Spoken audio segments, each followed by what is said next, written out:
records. Smell the cover, read all the verses. Tell me about your favorites on vinyl and vision.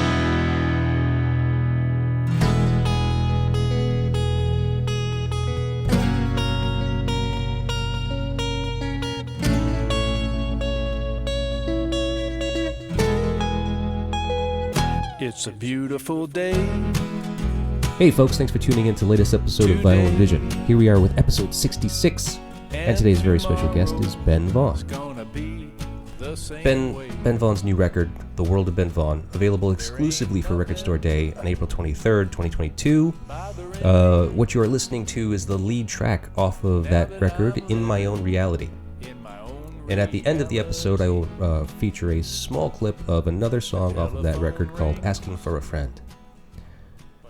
There are no official singles being released for that album as of right now, so these are my choices for some of the standout tracks on that album.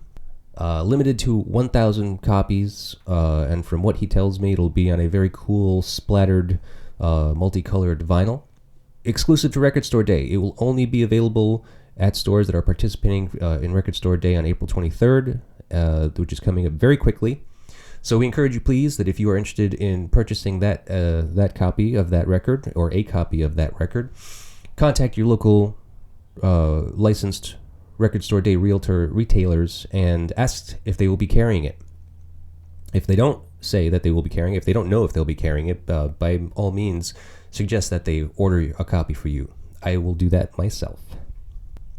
All right, so I don't want to take too much time here in the intro. I just have to let you guys know a few problems happened with this session. Not anything terrible, but essentially there was some slight noise disturbances throughout the recording of this episode.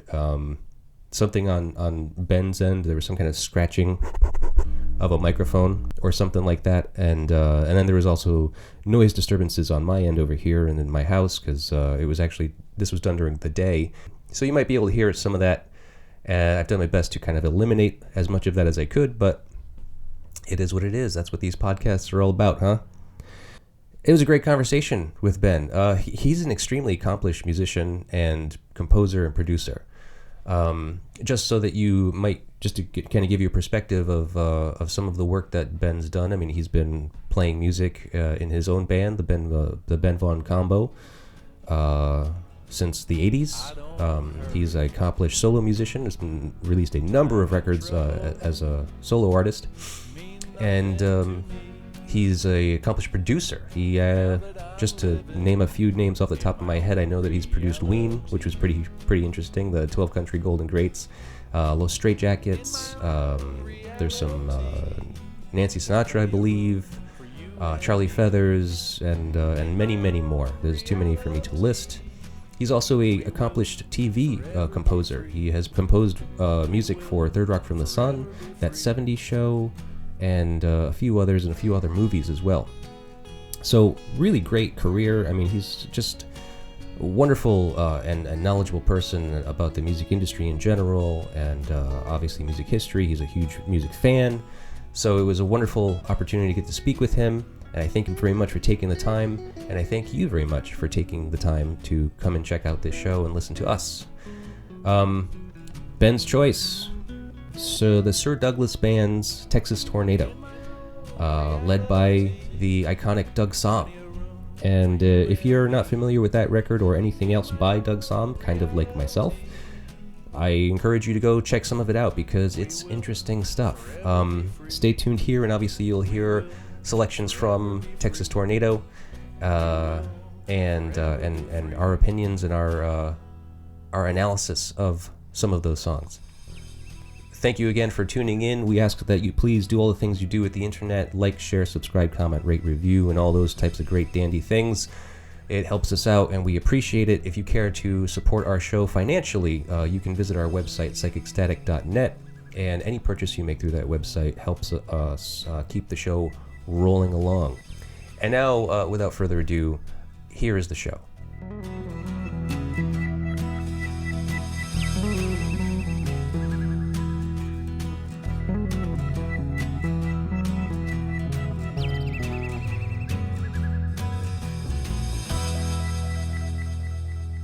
Hello, hello. Can you hear me? I can hear you. Hey, Ben. Hey, you sound good. So do you. We're like FM disc jockey kind of guys or something. You more so than me, I'm pretty sure. Well, you have the basso profundo going on. Yeah, I've heard buttery smooth. I've heard NPR like. Yeah, there you go. Are you in the Relay Shack? I am. Cool. How is that? What is the Relay Shack exactly? The Relay Shack is in the Mojave Desert. I'm out here in the Mojave Desert in outside of 29 Palms, California. It's my house. I bought a house back in 1998 when I was doing TV music. I was escaping to the desert every weekend to the point where I was going to go broke with hotel costs. So I decided to buy a place, and I do my show out here in the Relay Shack where all my records are. Yeah. What's your collection look like? It's wow. I don't know if it's valuable because I buy a lot of records at thrift stores, and a lot of them are beat up. I play them a lot, so that they lose. They decrease in value every day because I play them so much. So I don't know if it would be considered a valuable collection, but it's a varied collection. I mean, I have thousands and thousands of records. I've been a record fanatic since I was a kid. Yeah. So you used to actually have records from when you were a kid? Oh yeah, 45s and LPs. Yeah. Wow. Well, you're obviously probably not interested in selling those, but I think that they probably would have some value. I mean, depending on the titles, of course, stuff like that. Yeah, the condition of them is a little questionable, and I don't even have a great turntable because some of my records are so beat up it would destroy a good needle. Right. So, in an audiophile sense, in a OCD record collector sense, I would imagine some people might be disgusted by my collection, but Yeah. it works for me. That's all I know, and Yeah. and it works for the people who listen to my radio show. So Yeah, I've been listening to it. It sounds great. I mean, like, I can't tell what you're playing in what format. I mean, usually, you play an old 45 and you kind of tend to hear some crackle, some hiss, and I haven't heard any of that. oh, it's on. I think if you listen a little closer, you'll hear it. Oh yeah. Yeah. Okay. When I'm listening in headphones when I'm doing the show, I'm like, ooh, I should probably get a better copy of that one. Yeah. Well, hey, some of it's you can't find, right? Some of it kind of tends to be a little rare. Yeah, that's becoming more and more true. So I wanted to ask you about the record that you have being released for Record Store Day. Sure. When was your last record released? When was the last thing you did? The last record I did was a solo acoustic record called Imitation Wood Grain and Other Folk Songs, which came out about, I'm guessing 3 years ago or maybe 4 years ago. Okay. And I've heard that one. I listened to it. Yeah, that was a solo acoustic record. And this one I played all the instruments myself on. This is kind of like going back to my recording roots, actually. When I first started experimenting with tape recorders and recording music, I was a teenager and I would play all the instruments myself because I was really in love with that first McCartney album. Yeah.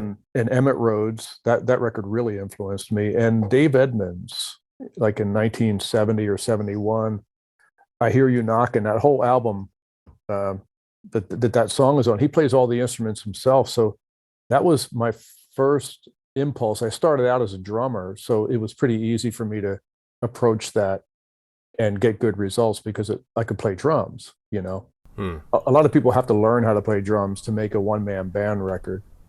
I went the opposite way. I had to learn how to play guitar, bass, and lead guitar and keyboards and stuff in order to do it. Oh, okay. And so this record, I've done a few one-man band records. It's a great process. It's really an interesting process. And I recorded this during lockdown, so I couldn't even record with other people if I wanted to. It's pre-vaccine. Oh, okay. When I was cutting this thing, so I couldn't even, invite someone over to do a harmony vocal even. It was it's hard to believe that things were that intense at one point during the pandemic, but it really was that intense. Oh yeah, yeah. People were not visiting each other. People were not socializing at all. And What seems stranger is that it doesn't even seem like it existed at this point. I think it's a good thing. I think that maybe human beings, we have a natural ability to tune unpleasant trauma out and move forward. Hmm. It's pretty impressive because I don't really want to sit around and think about that. Right, you right. know, like why would I want to? And the fact that it seems like involuntarily we have moved on, and it's like we know it happened, but like that memory is like you reach around to find it and you can't. It's like you can't find it or grab it. Right. We have effectively moved on. Yeah, And when I you hope look so. back at your behavior and the behavior of your friends, people close to you, it's weird to think about how intense that was. Hmm. Yeah, I mean, we all suffered like 2 years of trauma. It was crazy. Yeah, In yeah. addition to coming like on the heels of the Trump presidency. Oh my God, yeah. Just when you didn't think things could get any weirder, Yeah. like, and not even like it doesn't even matter whether you think it's good or bad. It was, you have to admit it was weird. Certainly, it you was know, certainly. If even if nothing you're else, it was even if weird. you're a pro-Trump person, you're going to have to admit that presidency was weird. It, Because it was it it, was like none other. yeah, it broke every rule, Yeah, every rule, for and sure. apparently is still doing it. Even with him not in the White House, it's still happening. But yeah, so I had I lockdown initially was a great experience for me because I wasn't my creative flow wasn't being interrupted by social engagements and gigs and phone calls from people wanting to get together, anything like that. You couldn't even be antisocial because there was no social activity to be anti towards. Hmm. It was like literally my calendar all of a sudden was empty. Right. And I had a bunch of song ideas that were coming to me during that time. I had planned to go into a real studio with a band and cut these songs, and that immediately became an impossibility. So I went back to the one man band approach and cut this record. So I'm playing everything on it, which was a great experience. It was nice to have to fine tune some of my skills. Hmm. Yeah, I'm sure. That's interesting. I've never had good experience doing the one man band thing. I don't know. Maybe it's just because I get tensed up and I get a little too nervous, and I've always found it very frustrating. Yeah, well, I was so young when I first started doing it that I never had any nervousness about it. I was just so eager and enthusiastic that I was actually able to push record and then listen to something back. Just Yeah. that fact alone, my enthusiasm for it when I was a teenager. So it's one of those things, I guess, when if you do it when you're really young, um, it isn't hard, or it isn't. There's no anxiety because you're just flying. Hmm. And so when I approach it now, I'm kind of going back to my initial excitability about it. I'm very happy when I'm recording. Oh, cool. Yeah. Well, you must. Yeah, you're that type. So, because there are people that love to be in the recording setting and love doing it, and then there are some people like me where just kind of it's terrifying because you're just kind of worried about making mistakes and how long is this going to take and how many takes do I have to take, and it's just kind of just anxiety building. Yeah, I kind of go into a non-thinking state. Like making music for me is not that intellectual. Like when I'm writing, it's interesting because it's hard to explain really. Some people are analytical and some people are very conscious creators. Their conscious mind is what they're using as they're creating, and I'm the opposite way. Like songwriting, it sounds like a cliche. I am the conduit. I'm an antenna and I'm just picking up signals and that kind of stuff. Hmm. But it's really kind of true in my sense, in my case. And songwriting comes to me when I'm either walking or driving my car, and these songs just arrive, and they're fully written very, pretty quickly in my mind. And then I pick up a guitar and figure out what the chords are behind it. But the song's already written before I even get anywhere near an instrument. Wow. And it's always been that way since I was a kid. I'll be walking home from school and get a song idea. They weren't good songs yet, but they were coming to me. I was being visited by, the muse, I guess is what you would call it. And recording is also kind of like more of a visceral thing. I don't really think.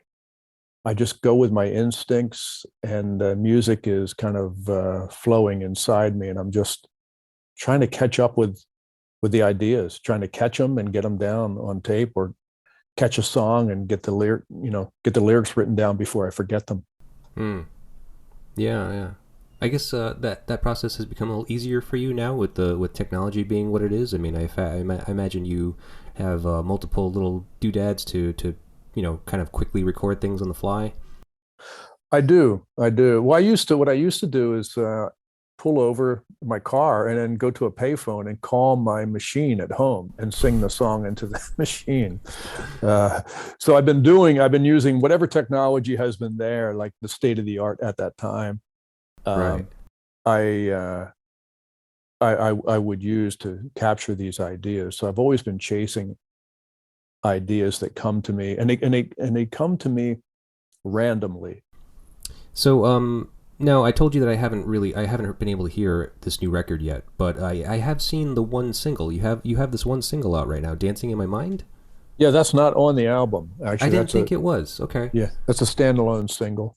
I recorded it during the same time as the album, but it was too different from the rest of the record because it has a lot of pixie dust, fairy dust sprinkled on it as far as like synthesizers, and it has an '80s dance hit kind of sound to it because of the lyrics, and it was so different from the rest of the record that I decided to release that as a standalone single. Oh, okay. So then where does the record stand in its entirety then? Like I only have descriptions of these songs. Like the lead single is "In My Own Reality." Yeah, that's kind of a hippie rock, I call it. Yeah. See, I would have probably described "Dancing in My Mind" as such too, kind of like almost a '60s psychedelic type of song. Like That's little poppy, but like a little bit of psychedelia in it, Yeah, I was thinking early new wave, early '80s new wave, but of course, all that stuff was influenced by Petula Clark or Dusty Springfield anyway. When you think about it, as far as like the melodies of new wave music, they're very like British pop oriented. Yeah, the new album has more folk and country elements to it. There's a garage rock tune on there. Trying to think of what other styles I go through. There's a like kind of a noir blues tune. Right. So people that are familiar with your other records, it's kind of like kind of the same in regards that you cover a lot of different styles. Like you are a very eclectic person, very eclectic musician, and you have all of these influences and inspirations from all of these decades of music that you've been either participating in as a listener or actually as a musician, as a producer, and it all comes through in your music. That's true. The music that I have been hearing my entire life from the time I was a little kid, and I've been a music fanatic since I can remember. When I was 6 years old, my uncle gave me a Duane Eddy record, "Twistin' and Twangin' by Duane Eddy. Mm-hmm. My uncle worked at RCA in Camden, Camden, New Jersey, and at that time RCA had, I think, 23 different factories in town. They basically owned the town. Yeah. And everyone in my family worked at RCA, and my uncle worked there, and he worked in the pressing plant. And there was a box of free records at the door when you were punching out that you could grab. And he grabbed a copy of Twistin' and Twangin' and gave it to me. I was 6 years old, and that was a mind blower, instrumental rock and roll. And it was before the Beatles too. I think it was 1963 when he gave me that. So I was a rock and roll fanatic from a very early age, and I grew up in the Philadelphia area where doo-wop was huge. Still is, actually. It's like a place lost in time, Hmm. Philadelphia. But I grew up right across the river from Philadelphia, and so doo-wop and the Cameo Parkway stuff like Mashed Potatoes by Dee Dee Sharp. That was what was on the radio when I was growing up. Right. I have a very and when I started playing drums when I was 12, and I would play high school dances, and the rule was if you didn't get everyone dancing, they weren't going to invite you back. So Yeah. you had, it was very important that you got the Yeah. beat, that you got the beat right, you know. Right. Right. So That's that's like all. the basis of my appreciation of music is rhythm more than anything else. And then I discovered lyrics. I started hearing like, Roger Miller or, Beatles lyrics or um, in country music with Tom T. Hall and people like that, Chris Christopherson and Oh yeah. The John John story, the John storytelling, right? yeah, John Prine, Oh, all these beautiful. really great lyricists. And then I realized I had a knack for writing lyrics in that tradition, and that kind of changed my whole focus. I became a songwriter at one point, which Hmm. meant being a great instrumentalist wasn't as important anymore. So I kind of stalled out. Like as an instrumentalist, I'm as good now as I was when I was like 16, probably, because I got distracted by songwriting. Yeah. Well, that's cool. I mean, it's good to have your focus. It's good to know what you're good at. Don't be too distracted by too many other things. Yeah, and I also have a limited range as a singer. So if that's the case, you better be singing some good lyrics. I remember Yeah. somebody said to me, with a voice like yours, you better be a good songwriter. And it's true. If you listen to Johnny Cash, if he was singing a bad song, it wouldn't work. He was always connected to good songs. Neil Diamond, another guy with a voice that didn't have a lot of range, Yeah. uh, Right. and Lou Reed. I mean, Of course. uh, That was where I was going. I was like, yep. yeah, yeah, these guys have interesting lyrics because they had to, because they knew with their limited vocal range, something else had to be going on. Hmm. You know, Right. and that So led me to be a songwriter because I realized, wow, if I have lyrics that really hook people, they'll let me sing. You know, yeah, yeah. It's weird vocals and being a singer in general. Like I have my gripes with it because I'm not a good singer either. I probably suffer the same thing as I have a very pretty much a one range thing. But I don't know if I would consider myself a lyricist either. So therefore, I'm kind of like, I don't know if this is my thing. I should just focus on backing people up.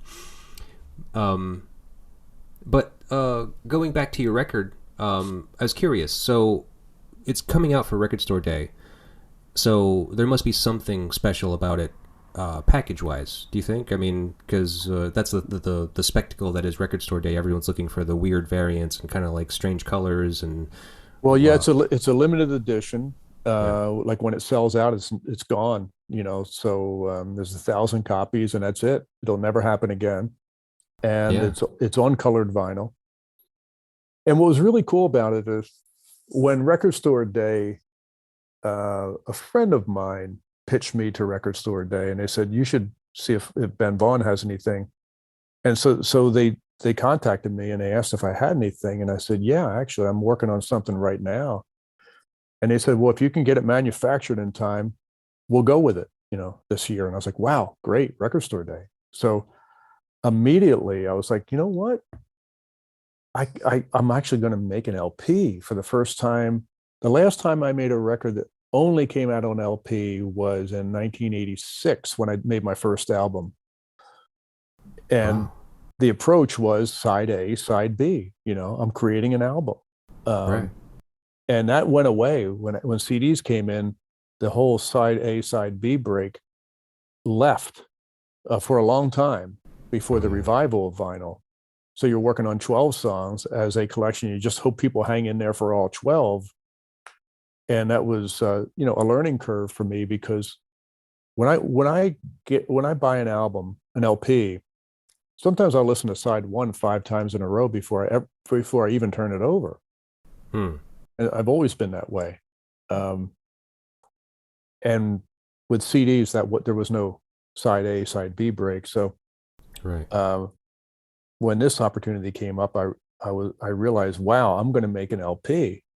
So let me choose what songs I'm going to spend time finishing here, and envision the side A and side B break while I'm working.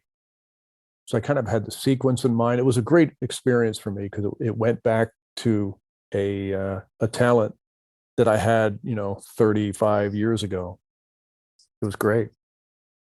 And so I mean, there's nothing too special about this record that like you can't like you have to worry about giving away as far as describing what it will kind of look like when it comes out. Um, Not so much. I mean, there's a really beautiful photograph on the front cover that reproduced really well. It's like a piece of art, Hmm. and it's a desert sunset scene, but not like a Hallmark greeting card desert sunset. There's something weird about it, Yeah. and uh, and the vinyl looks really cool. It's a swirly green and yellow swirl, Oh, cool. and I guess the fact that it's a limited edition, that there will 20 years from now there will still be only 1,000 of these in the world. Yeah. Um, that's probably the hook, I guess. I don't know. I was just happy to be part of it because I love Record Store Day. Have you ever been to a record store on Record Store Day? You know what? I don't think I have. I See. only did it once, and I pulled up, and there was a line around the block at like 5 minutes before 10 a.m. Oh yeah. And I felt like getting out of my car and giving everybody a hug. Like, thank you, records. Yeah. No. See. I'm not a very competitive person, so like I've been kind of scoping it out little by little. I'm just like, yeah, I can't compete with these people. Like these people are nuts. It's just like there's certainly a fanatic aspect to the people that go out on that day and wait in those lines and are looking for those really limited edition pressings and like, I'm just like, I don't do that. I don't like to be competitive. I just like if I walk into a store and I see something I like to buy it. But I understand the interest and the fanaticism about these limited edition runs. I mean, I sell records, so I mean, I understand that there's some value behind it, but there's also something kind of incentive about the uniqueness of it and the rarity of it. Yeah, it's like a print, like if an artist only makes 1,000 prints, one of 1,000, two of 1,000, Right. Mm-hmm. and that's it. That's a pretty cool thing to have that in your hands. Yeah, absolutely. And so, speaking of which, do you have any idea of like where your record will be? Because I know that Record Store Day is international. I mean, there's so many stores all over the world now that participate, and you only have 1,000 records. Do you know where they're going to go? I don't. It's being distributed by a company called Think Indie, and they work very real close with Record Store Day, and they're soliciting the list of independent record stores, and whichever ones order it are the ones who are going to have it. Hmm. So I guess for people to find this record, they're going to essentially have to reach out to their local stores and ask them for it, essentially. Yeah, ask if they're going to carry it. Yeah, Oh, okay. or just show up on Record Store Day and hope it's there. Right. Which is a very non-competitive thing to do. I would imagine you should, that someone would contact the record store and see if they're going to carry it. But Hmm. yeah, I'm pretty excited about it. The record came out great, and it sounds great on vinyl. Like, I took it over to a friend's studio, and he is a fanatic about old gear. His studio is like walking into 1962. I mean, his place is perfect. And I took it over to his place, and we put it on a turntable, and I was like holding my breath because I was thinking, man, I recorded this at home. You know, I Right. hope it sounds good, and it sounded great on his system. So I'm really happy with the fidelity of what I came up with. Yeah. Well, that's great. Well, I'm very interested in it. I'm going to have to call up my local stores and ask them if they plan on carrying it, and if not, to order at least me one. I'm not sure if they had plans to already, but because there's so many releases. I mean, like I looked at the list, and I'm just like, this is so much stuff. It's crazy. It really is. Where do you live? In Rhode Island. Oh, Rhode Island. Are you a Deer Tick fan? Yes, I am. I know those guys actually personally. Not too well, but like I actually just ran into John the other day. Really? Yeah, Wow. yeah, he's Yeah, back here in Rhode Island actually. yeah, I'm friends with them. They recorded one of my songs on their last album. Yes, too sensitive for this world. I saw Yeah, that. yeah, they're really nice guys. Like really nice. And Uh, amazing music fans. Like oh my the God. the depth of of John's knowledge of music is astounding to me because he's younger than me. Yeah, he is a savant, I think, when it comes to that. But he sought me out. It was pretty funny because when he sought me out, I felt like like an old blues guy in Mississippi, Mm-hmm. like John was, he wasn't even sure if I was still alive. Oh yeah. And he sought me out, and I performed with them recently out here in LA. They played back last November. They played a show, and they had me come out and sing "Too Sensitive for This World." And Oh, that's he cool. gave a really nice speech about who I am and why the audience should know who I am. It was really really nice. Great guy. Yeah, he that that's the thing about him and that band. Is just like they really like appreciate music history and like where it came from, the people that influenced them, where they find inspiration, and they like want to promote that stuff. They want to like get people that are possibly lesser known and just kind of bring them up in front. So again, about your record, I realized that this year is actually the 15th anniversary of Record Store Day. So Is, that's pretty is it really? monumental. Yeah, Wow. 15 years.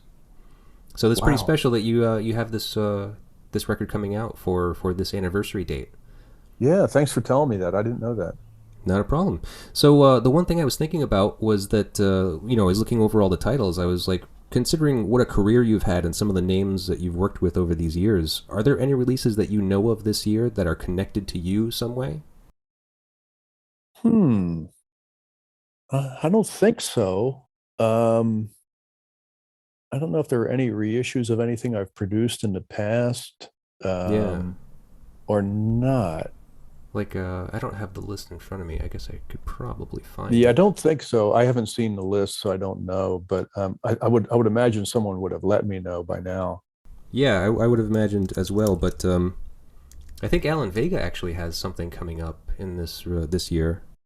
Yeah, last year, um, a record that I produced and played on with Alan came out. Um, Which is that Cubist Blues? no, no, that came out as a reissue. That was recorded in 1994, Oh, okay. and it came out. It was reissued by Light in the Attic Records, I guess, 7 years ago, maybe. But there was a record called Alan Vega After Dark that came out on In the Red Records Oh, okay. last year, around this time last year. I don't know if it was part of Record Store Day or not. Um, Yeah, Alan Vega's got Jukebox Baby backed with Speedway on Sacred Bones coming out. oh, great, 7 inch great. vinyl. Oh, great. Yeah. Uh, I'm a huge Alan Vega fan. I Yeah, really, I really miss that guy. We were good friends. I really miss him. yeah. Well, You, I'm sorry that you've experienced some losses. Obviously, Alex Chilton is another one that you've lost fairly recently. yeah, both of those guys. I forget they're not here. And I'm ready to pick up the phone and go, "Hey, Alex," and I realize, oh man, that doesn't happen anymore. It still hasn't quite sunk in, and it's been a Yeah. while for both of them now. And it's Right. still, when you don't live in the same city as someone, it's easy to forget that, you know, there are these long absences between times when you actually see each other in person if you don't live in the same city. So when that person ceases to exist, you feel like it's just another long pause. It's easy to feel that, like, oh, I'm going to see him again. Hmm. It's been 6 months or a year. And now, it's still dawning on me every now and then that those guys are actually not here. Right. Like Yeah. Well. it's a continual discovery. Yeah. I'm really sorry that that you have to experience that loss. But I imagine like listening to their music must kind of like make them feel closer in a way. It does. That's the beauty of recorded sound, right? There's immortality. Right. Um, Thomas Edison gave us recorded immortality. Hmm. So, speaking of recorded immortality, I had you. I wanted to have you on the show to discuss a record that was important to you, that was influential to you, and you chose. Let me see if I can get this correct. Make sure I'm the Sir Douglas Band's Texas Tornado. Yes. All right. There was some confusion. I think I was first told Doug Som. Som is how you pronounce his name, right? Yeah. And like there's him, there's his solo work, there's the Doug Som quintet, right?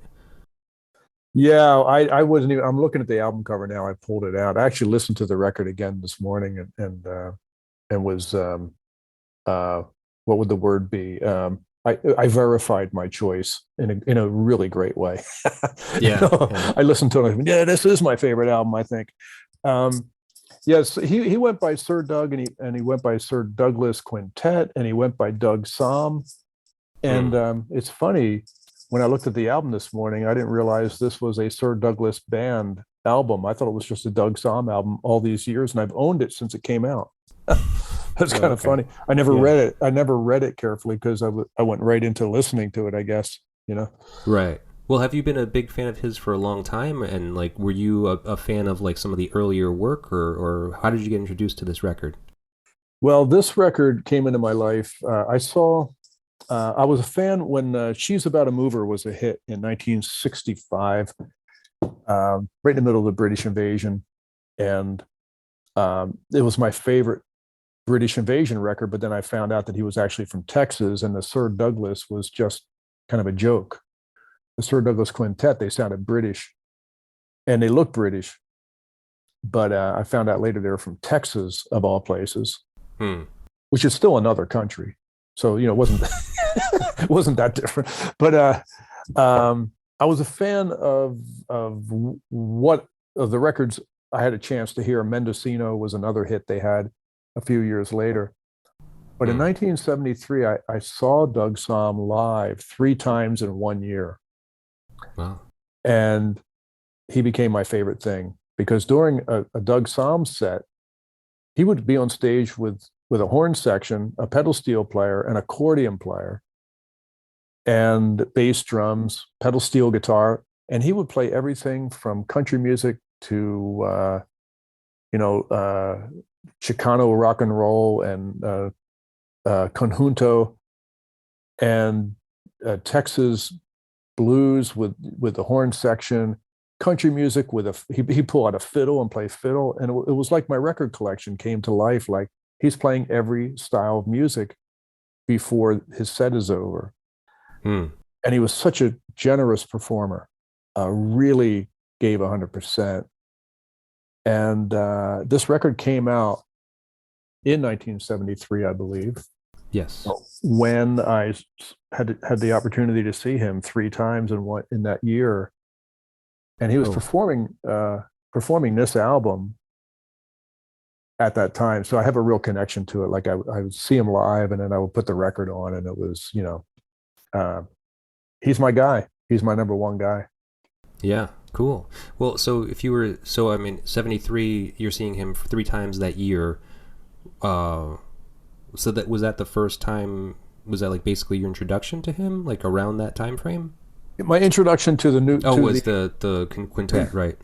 Yeah, but my introduction to him as a live performer was then, and it happened in a funny way. I went to see Jerry Garcia had a side project, a bluegrass band called Old and in the Way, and they came to Philadelphia and played an outdoor show. And the opening act was Doug Som and Band. And he had just put out that record called Doug Som and Band, which had Dr. John on it, and Bob Dylan, and a bunch of people. It was kind of like a superstar record. Right. And I really liked that record. But when I saw Doug live, I just could not believe he was a really hard act to follow. Like, Old and in the Way, when they came out and played, it was really hard for them to recapture the audience, because Doug came out and just killed, Yeah, he killed. And then the Grateful Dead came to town like 6 months after that for 2 nights in Philadelphia with Doug Som opening. So I bought tickets for both nights. So I got a chance to see Doug two nights in a row, open for the Dead, and I was, I've been a very loyal fan ever since. Yeah. Yeah, I mean, listening to this record, this is my first time experiencing anything by Doug Somm, and it's a pretty interesting record. I like it. I do like it a lot, actually. And I can kind of see the connection because listening to this record and the records of yours that I've been listening to over the past few weeks, it certainly seems that the influence this record had on you was pretty profound. And if nothing else, it seems that it may have informed you that anything goes. Yeah, you don't have to worry about what genre you're playing. Just if you feel it, do it. Right. And you can put it all together in a collection. And if your intention is pure, then there's no need to, which drives record companies nuts. Like Doug Somm was a big problem. Like he was on like Atlantic Records for only 2 albums, and then he bounced over to Warner Brothers. Then he bounced over to here for the very reason what we're complimenting about him was a big problem for marketing people. Right. What we like about this record and what I love about this record had the marketing people. They were practically had an aneurysm trying to figure out how to market it. And the same thing with me. Like I followed the Doug Somm example right away in my career. And in the early days, I had a demo deal with Warner Brothers in the early 80s. And their criticism of me is pick one style and do it. And I couldn't do it. Yeah. I couldn't do it. I told my manager I can't do that. And he quit managing me because of it. Wow, that's crazy. Yeah, I just wanted to follow what I felt. And like Doug, my hero. Follow what you feel, and an audience will show up. And it may not be a big audience, but it'll all be right. It'll all be pure. Yeah. It's funny though. Like, I really admire that idea to just follow your heart and just make whatever the hell you want to make and just put it out however you want to put it out.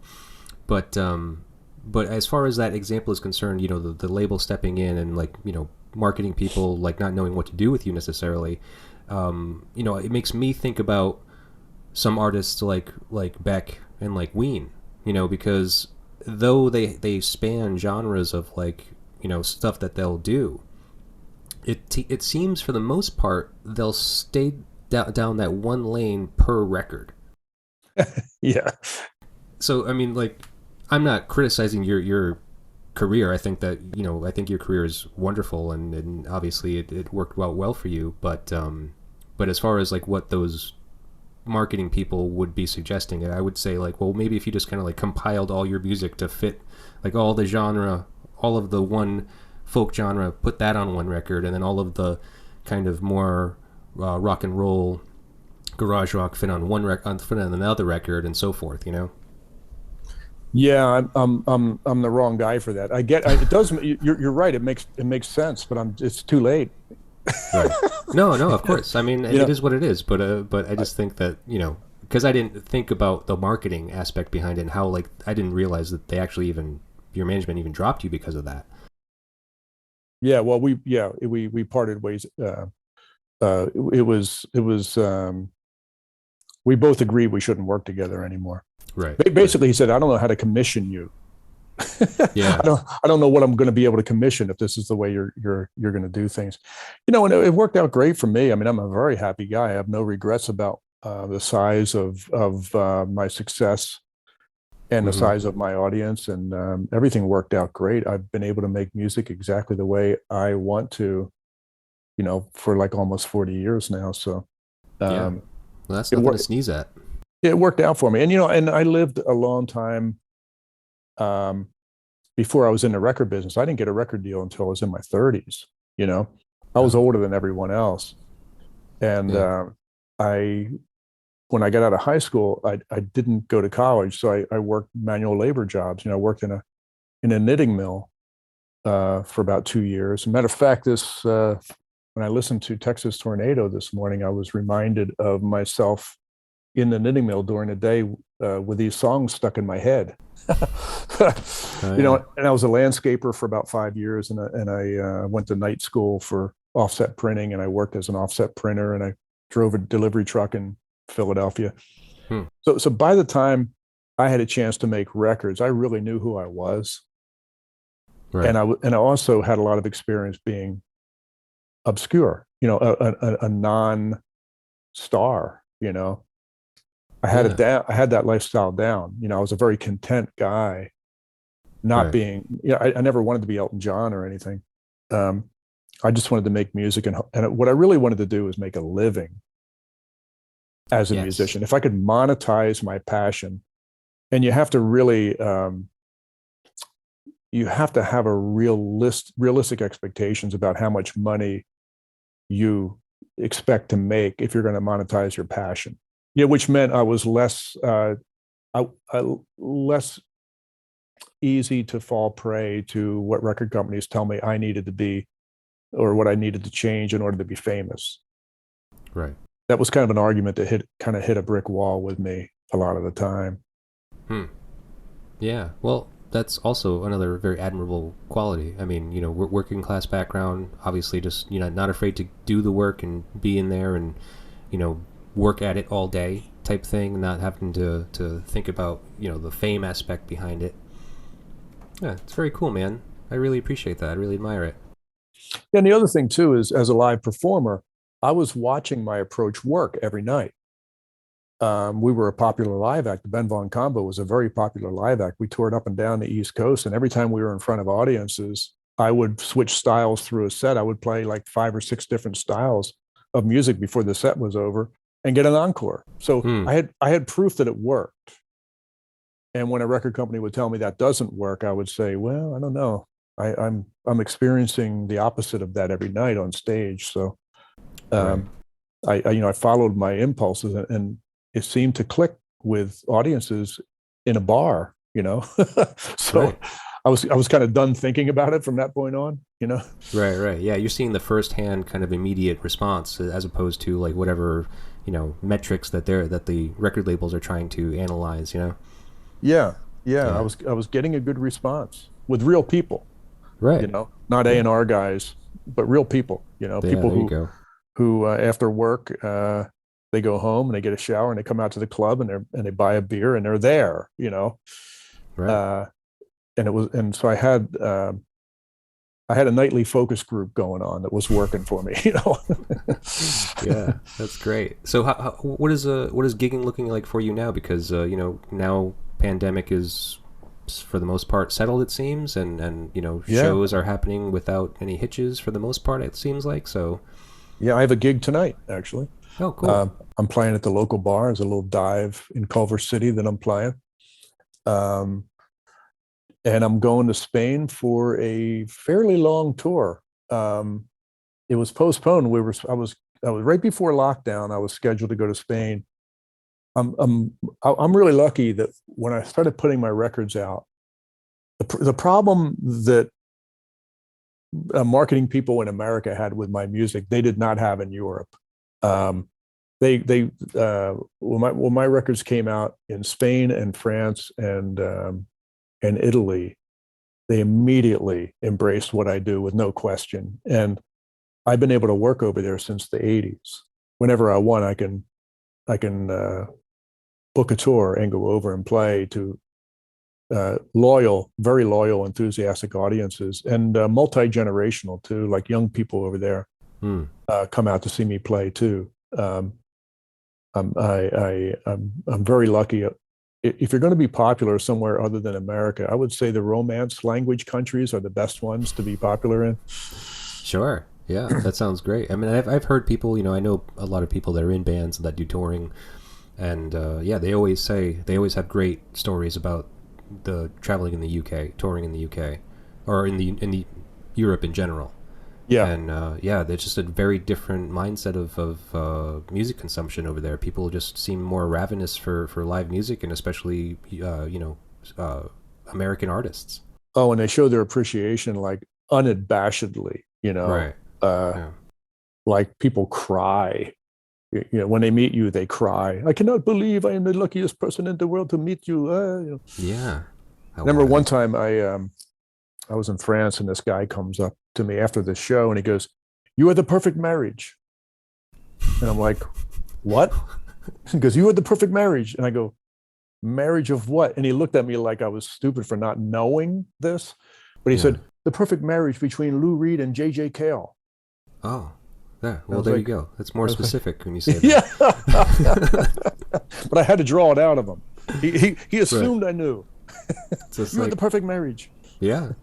Well, that's very cool. I can see that too. I mean, like, yeah, you got a lot of. Well, you cover so much, right? You cover so many styles, so many different things. It's just it's eclectic, and it's also very American.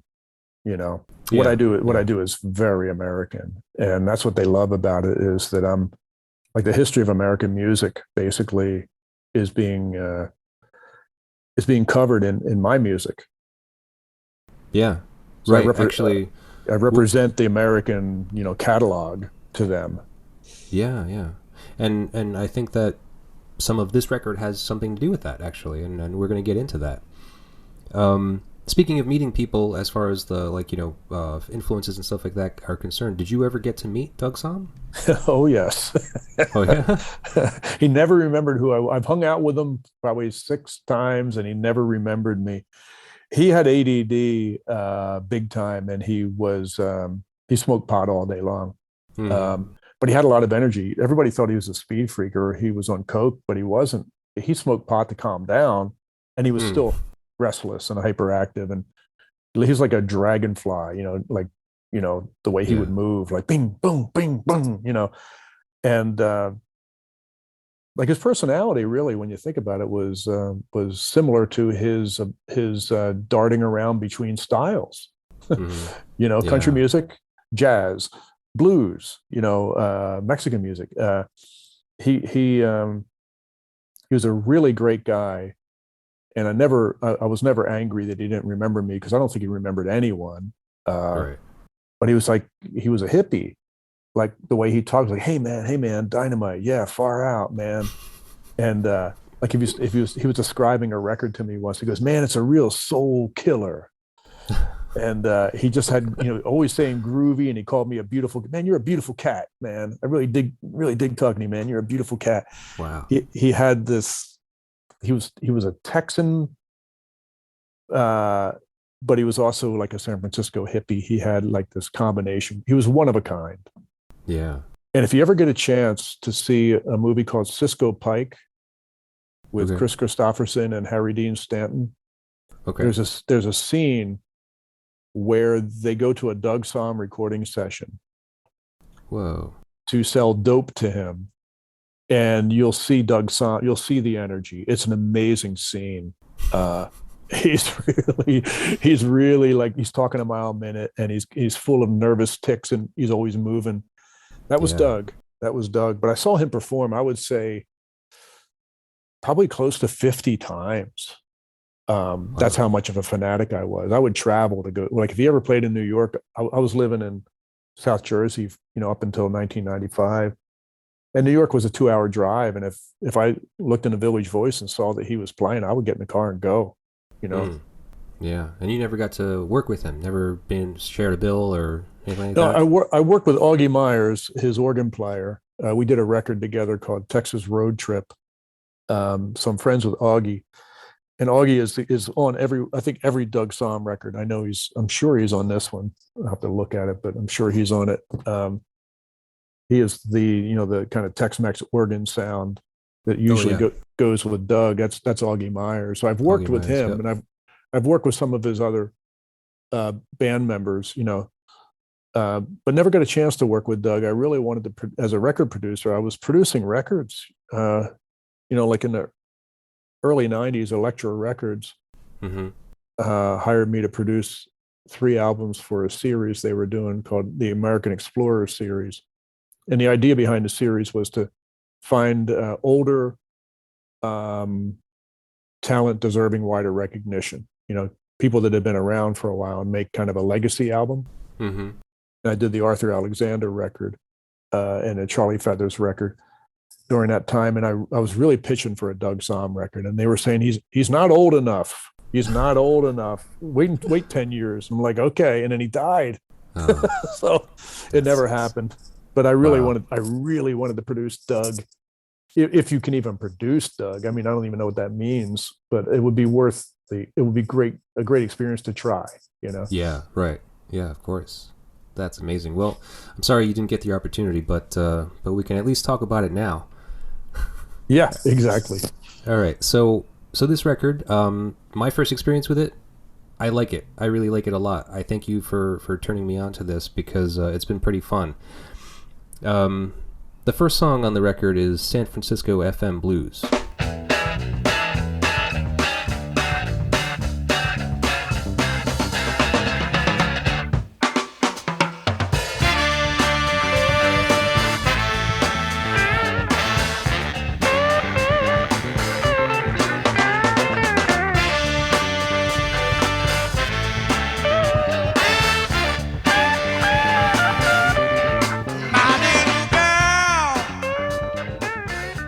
It's a weird song because it starts off with a conjunto,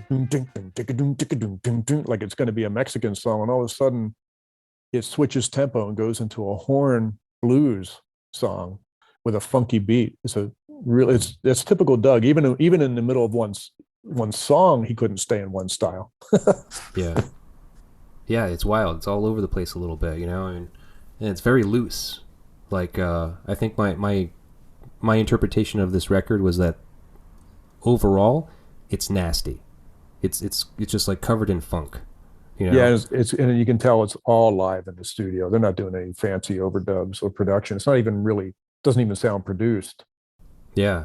Now, from what I read, this record came out in 1973 following his Atlantic debut, the Doug Somm and Band record. Right. And essentially this record was like the outtakes from that recording session. Yeah, I've heard that, and I've heard that recently, and I'm like, wow, great outtakes. Yeah, right. Because especially side two, I don't know if how much you do you have it. You don't have it in LP form, I take it, right? I do not. No, I just have to listen to digital right now. Because starting with, I guess, will be song number 6, the song Texas Tornado, and then going down. Side two is completely different than side one. But yeah, I guess they recorded a whole lot of stuff at Atlantic Studio in New York when Wexler put together the Superstar thing. David Bromberg's on it, Dr. John, all these people. And I guess they just, recorded and recorded. And they put out that first album, and they had almost enough for a second album. And then Doug, from what I understand, so I never thought about this when it came out. To me, it was the new Doug Somm record. Yeah. And I was seeing him live, and this is a very in the moment thing for me. Oh, here's Doug's new album. Cool. Oh, this sounds like he sounded last night at the show. This is great. That information wasn't available. There was, no internet or Google to do research. You believed what was handed to you, And I looked at this album and I go, oh wow, cool. And I love the record, and I just played it over and over again. And getting back to the idea of a side A and a side B break, I think I've listened to side 2 more than side 1. Oh, okay. Well, it's more fun, I think, right? It's more upbeat a little bit. Yeah, a little tighter too, like less blues and guitar solos. It's like songs, Right. Like I remember I saw him open for the Grateful Dead. One of those nights he opened for the Grateful Dead. He actually took a break in the middle of his set because we're going to take a brief intermission and come back. I'm like, you apparently have forgotten that you're the opening act. He thought he was in a bar in San Antonio or something. Is he going to take a short break? We'll be back. And the bass and the band's going ba-doom, ba-doom, ba-doom, ba-doom. Okay, we're going to take a short break. We'll be back. He almost, I was getting ready for him to say, "Remember your bartenders and waitresses." Yeah. He was his own thing, man. Yeah, wild. Yeah. So let's see, San Francisco FM Blues. I was going to ask you, you have your own radio show on the FM dial. I do. Is it syndicated in San Francisco? No, it's not on the air in San Francisco. It's on in Seattle and in Oregon. No, it's not. Oh, okay. It needs to be. Well, you got some San Francisco FM Blues now. I do. I do. I'm gonna have to fix that. I gotta All get right. rid of. I gotta get rid of these blues, man. Yeah, man, of course.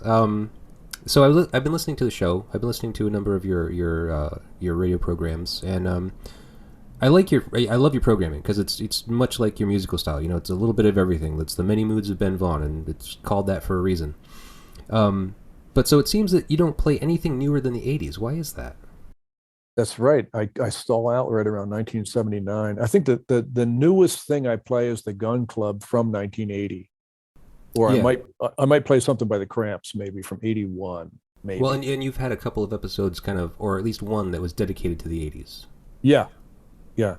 So that was kind of like the stretch in your repertoire.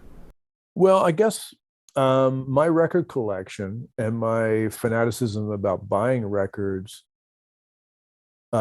it changed in the 80s because I became a recording artist, and Mm. I became too busy, you know, to follow everything.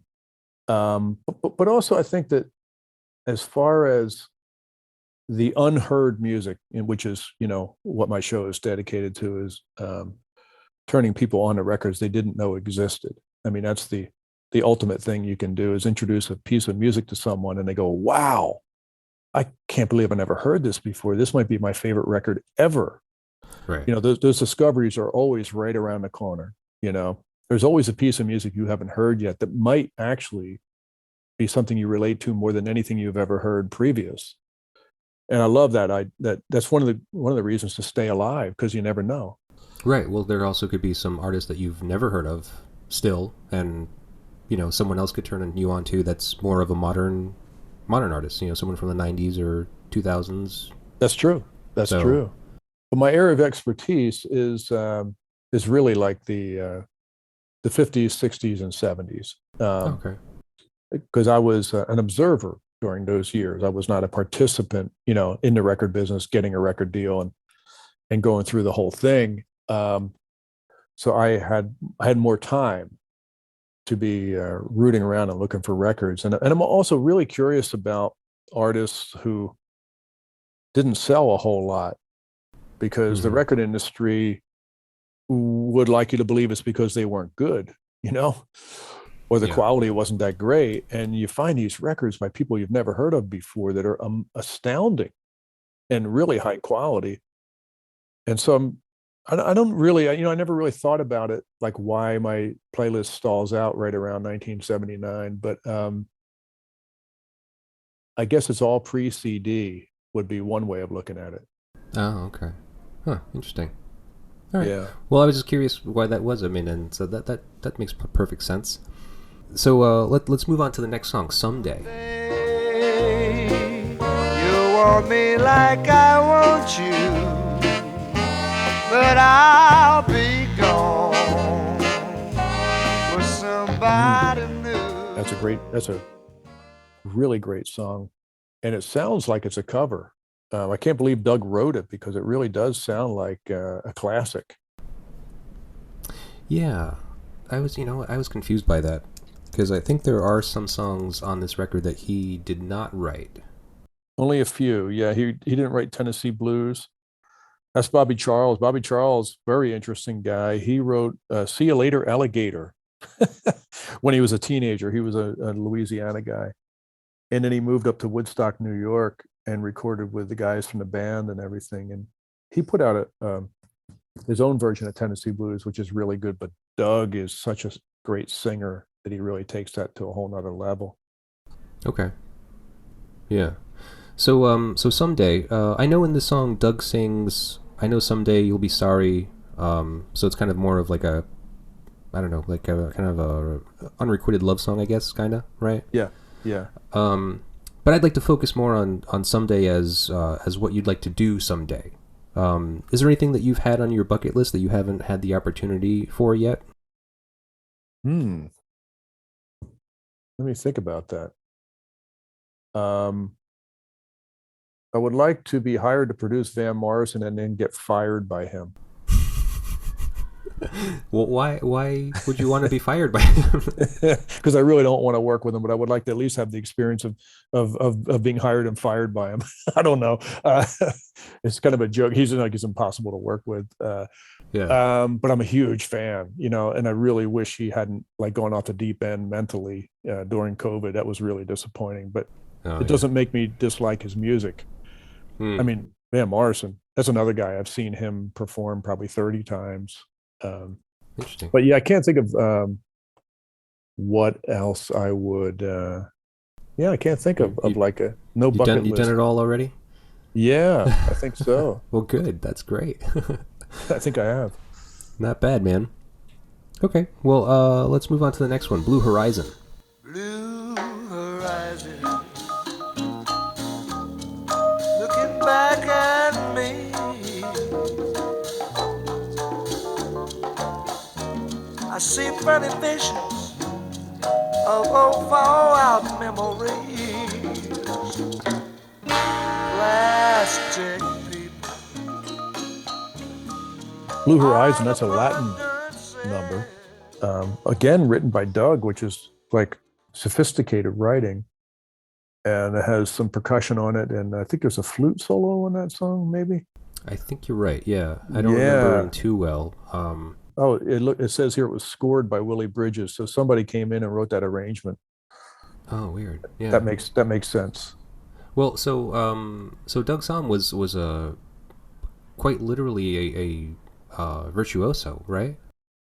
He started out his career as Little Doug, the pedal steel player. Yeah. What, six? Where was it? Yeah, No. there are photographs of Little Doug, and he had his own pedal steel with his name on it. And Yeah. then he played fiddle. And then by the time he was a teenager, he had number one hits, R&B hits in San Antonio, while he was still in high school, Yeah. um, and with the big horn sections, that San Antonio sound. Yeah. Um, so he was by the time he had a chance. By the time I saw him, he had many years of experience. And it's always interesting when you think about that, when you see a performer on stage. Like I remember Alex Chilton, he had a number one hit when he was 16. Oh, yeah. So whenever I toured a lot with him. We played a lot of shows together. That's how we got to know each other. Hmm. And every now and then we'd be hanging out, and I realized, wow, he's been doing this since he was 16. Like we're in a hotel lobby waiting for a ride or whatever. And I go, man, he's been doing this since he was 16.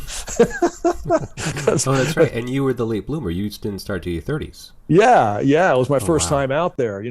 My first time I ever toured the entire United States. I was 31, Yeah.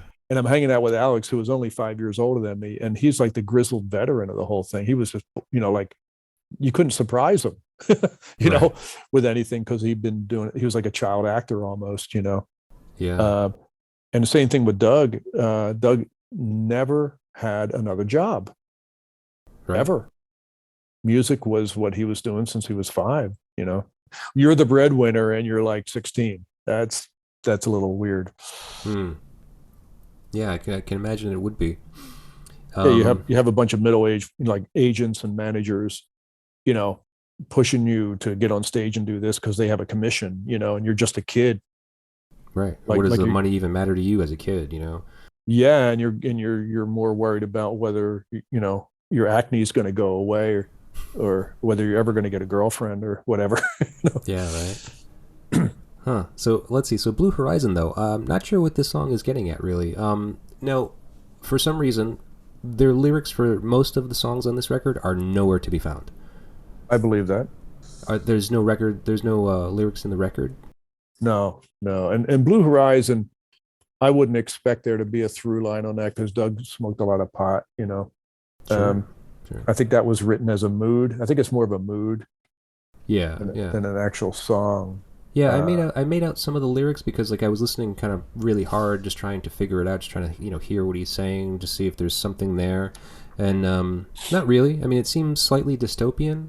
Some Yeah. kind of like dissatisfaction of societal norms, something like that. yeah, yeah, that But sounds right. yeah, but not really. Nothing I could really grasp very well. Yes, that's about right. Yeah. All right. Well, then, in that case, let's move on to the next one, Tennessee Blues.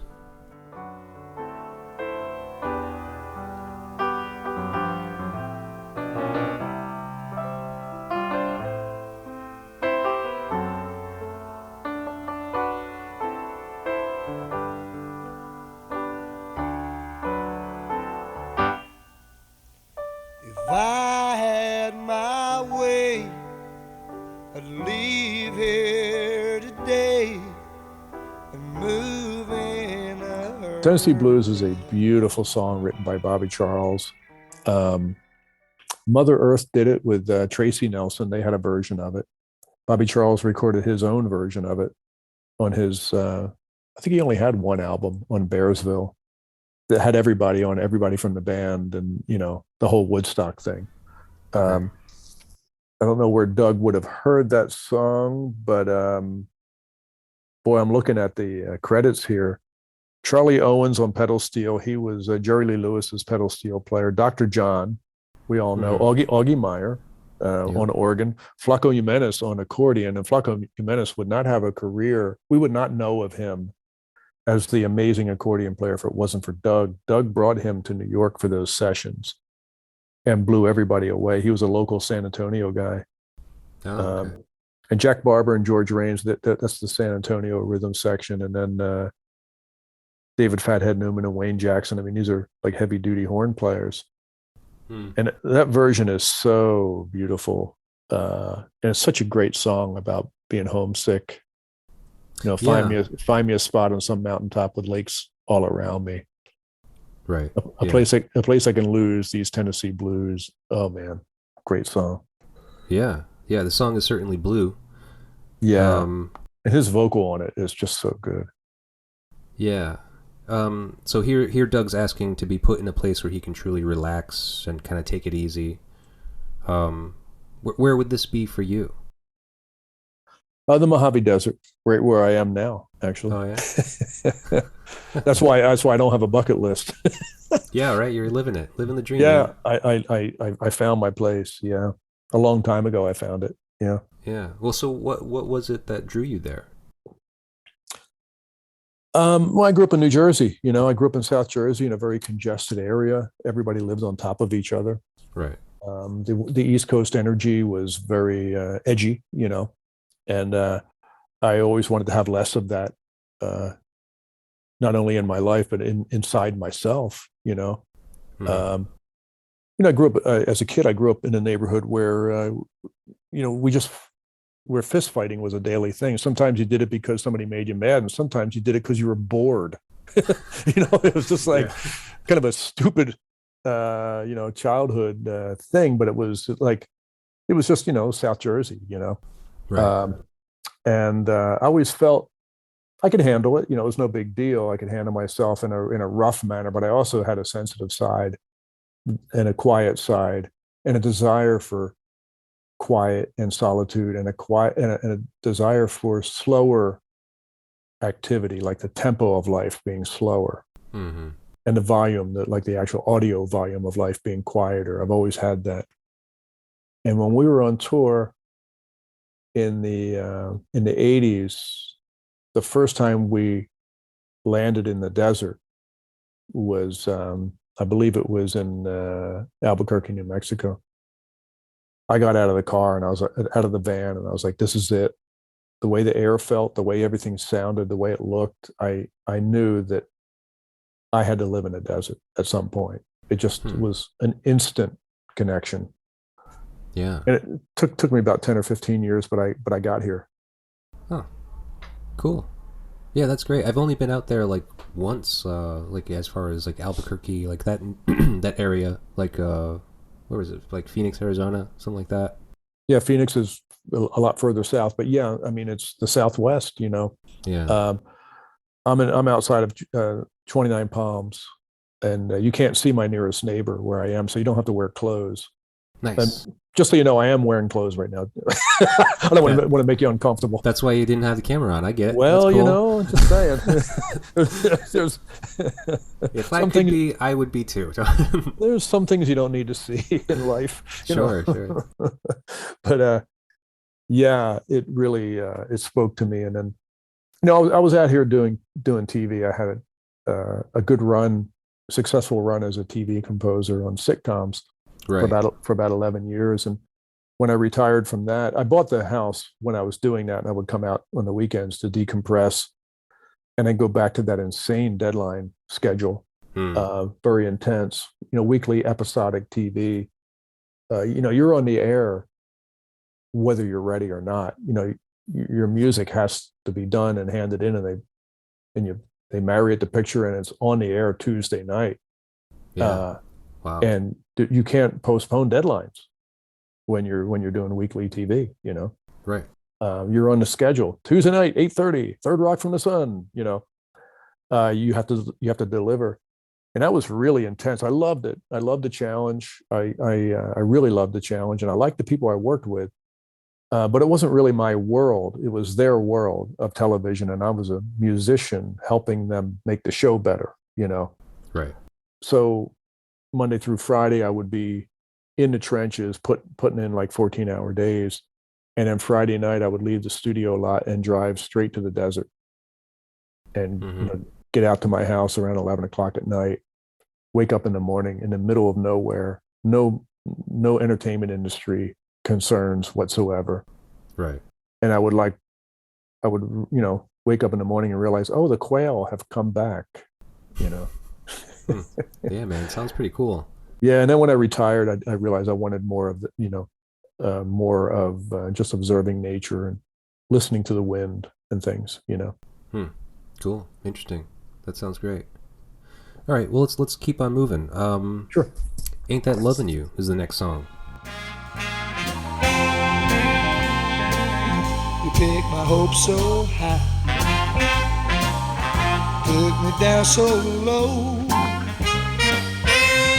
And no matter, darling, I love you more and more. That's a Bobby Blue Bland song. I actually have the original record of that by Bobby Blue Bland. It's a pretty, I would say, pretty loyal version of that, loyal to Bobby Blue Bland's version. Yeah. But I love Doug's guitar playing on it. His lead guitar, he's got that T-Bone Walker style completely down. Hmm. And I love hearing him riff, especially in between vocals. Like he'll sing a line and then play a little lead. So that was one of his.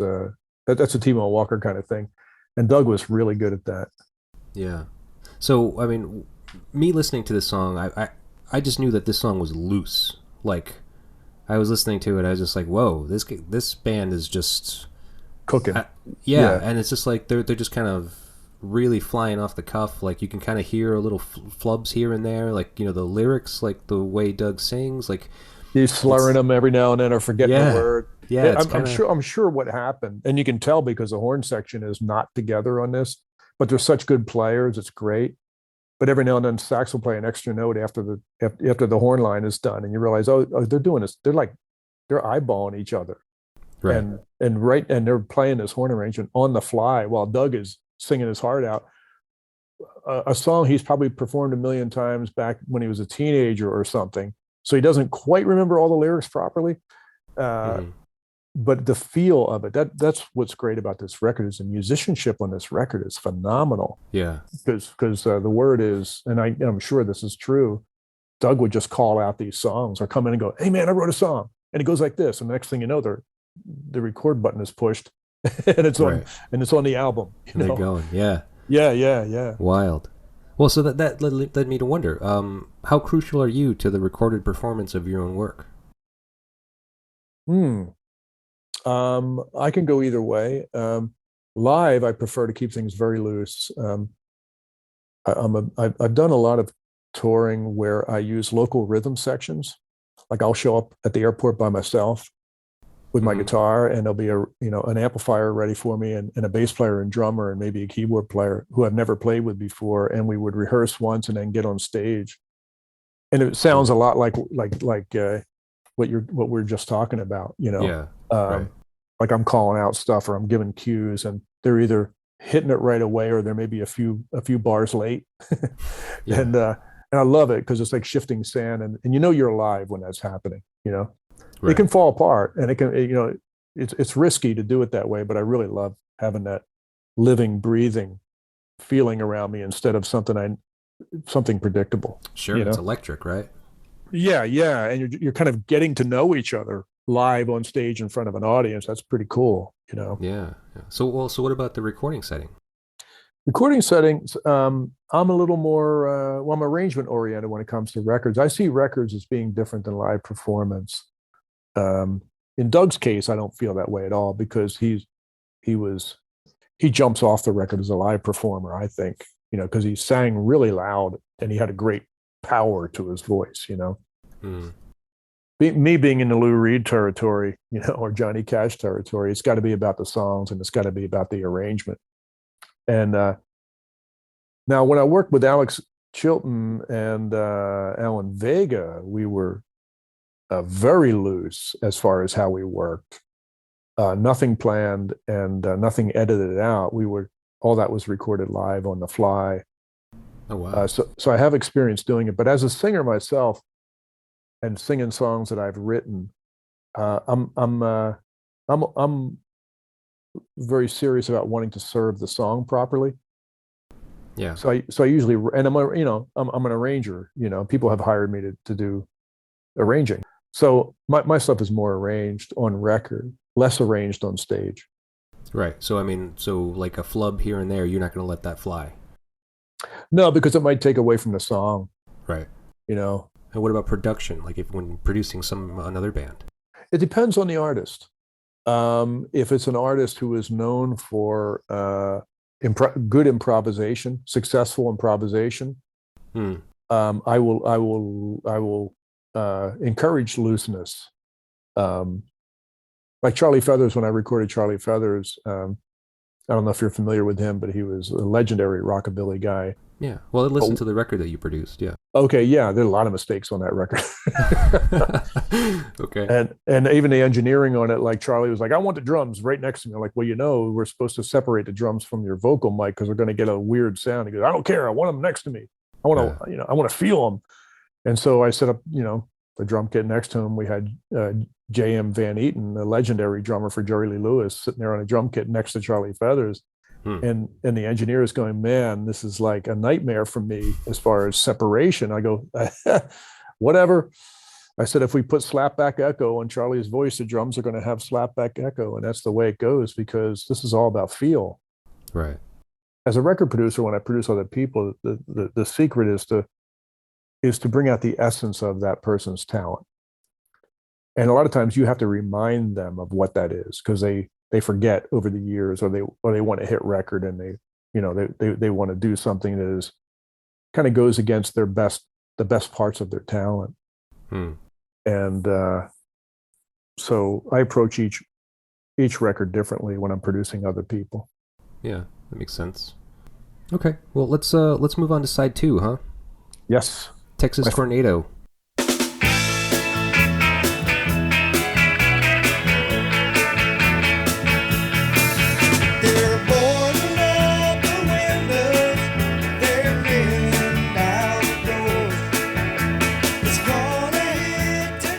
That might be Doug's signature song, really.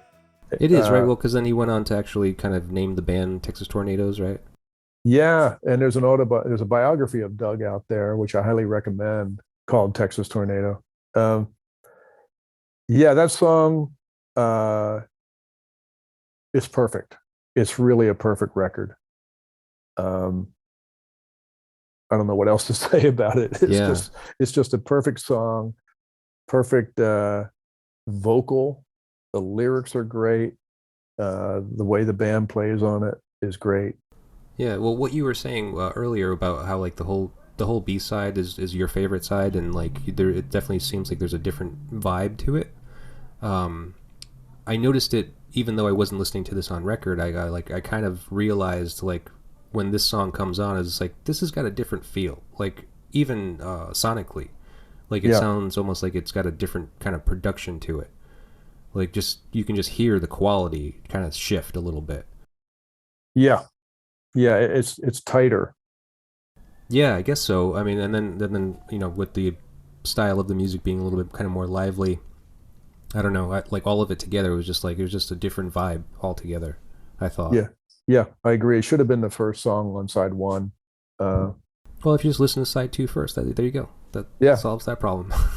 Well, this is one of those examples I was talking about. Like I'll listen to one side forever before I flip it over. When I flipped it over and I heard side two, I never stopped listening to side two. Oh yeah. It was probably on my turntable for a year. So Texas Tornado, you've lived in a few different places in this country over the years. What's the worst natural disaster you've lived through? Worst natural disaster. I haven't really witnessed one up close. I've been lucky. I got here in California right after the huge earthquake in '94, Hmm. and I was here for El Nino, which was insane. You know, Yeah. houses sliding down hills Well. and landing right on the Pacific Coast Highway, and they were building these big sand dunes along the beach here. Um, at the beach in Santa Monica. So El Nino was pretty crazy. But I haven't really, blizzards in New Jersey, but you're in Rhode Island. You know how that feels. Mm-hmm. You just Yeah. you roll with them, even if they cripple the city, for a couple of days. You just roll with it and forget about it. Right. Yeah. I went down to New Orleans right after Katrina, and Alex took me on a tour of the Ninth Ward. Oh Uh, yeah.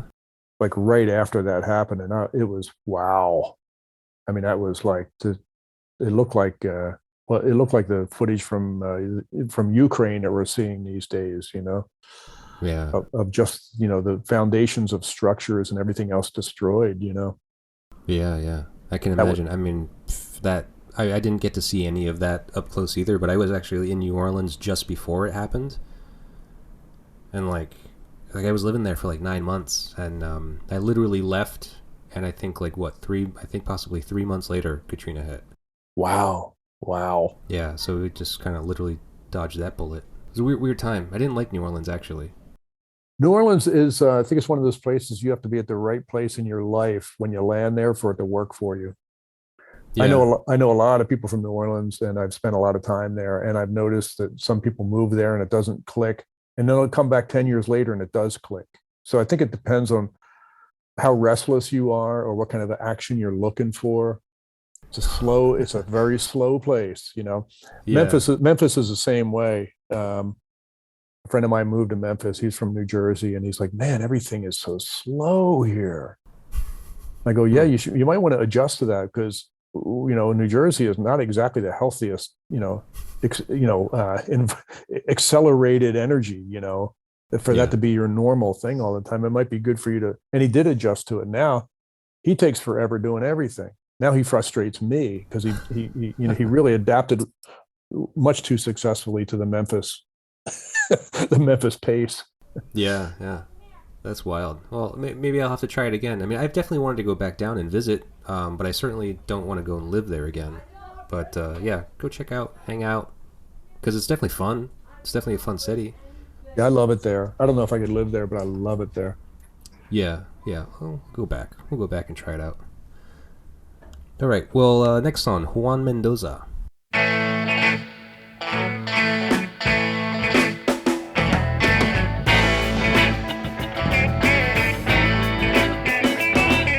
Jet setters running around, private planes, eating caviar. Meanwhile, back in San Antonio, Juan Mendoza sweats paint and sunny sky. Yeah, the world is a world is a world. That's a very strange song. What kind of music Yeah. would you call that? I was gonna ask you that question because I'm not sure. So, so I'm Latino person, and I can hear the influences of some of this like Latino music, obviously being on the border or near Mexico. I think that Doug was probably influenced by a lot of like Mexican music. I don't want to necessarily say mariachi music, but there's like what the conjuntos you were talking about, right? And like Well, he was always like in San Antonio. Those guys all played together. like a lot of the blues bands down there, had Chicano sax players. And if you look at the credits here, I mean, it's like, the names. I mean, Benny Velarde on the conga drums, and Louis Ortega. So he was always surrounded. He was always in that culture, and they actually had a nickname for him, Doug Saldana. He was like an honorary Chicano, he would always say, Yeah. And that song, to me, that's typical of Doug, where he might have invented a style of music for that one song that only exists for that one song. Yeah, well, I guess it was probably a little bit of a blend of stuff. I mean, like, because I'm not too familiar with like those genres of music from that area. Because I mean, like, my family's from Bolivia, and like what am familiar with musically was like cumbias and cuecas. Do you know any of those things? Oh, which yeah, is kind of similar. Like, I mean, you get that still similar vibe. There's certainly some accordion music. There's certainly some aspects of like that rhythm with the bass. There's that kind of like walking bass line, dun, dun, dun, dun, dun, dun, dun, dun, dun, dun, stuff like Right. that. Yeah. But I don't know. I don't know what this is really. Like, I assumed it had something to do with like kind of the Mexican influence, because like, so Juan Mendoza, I've done some research, was a Mexican mariachi and actor from Mexico. Oh, I didn't even know that. I never even thought about it. Yeah. So he's a real person, and I think that he was probably somebody that Doug looked at, or at least got turned on to at some point in his youth, and probably drew some influence from it. And the fact that he taught it to these musicians, and they actually recorded it, and it got released, is a testament to like artistic freedom. Like, even now, you and I are confused by this song. Like, what is this? And Atlantic Records put it out, Yeah. and Doug believed in it, and did it, and they went through with it, and I love it, because it's a mystery to me. Yeah. Well, he obviously felt so strongly for it, and like I'm saying, like, I mean, I'm not familiar with like, Texas at all, but I know that there's obviously some blending of culture in there between Mexico and Texas, and I mean, you just hear it in some of the words alone. I mean, Well, it's even weirder than that. Where New Braunfels is in Texas? no. It's in between Austin and San Antonio. Okay.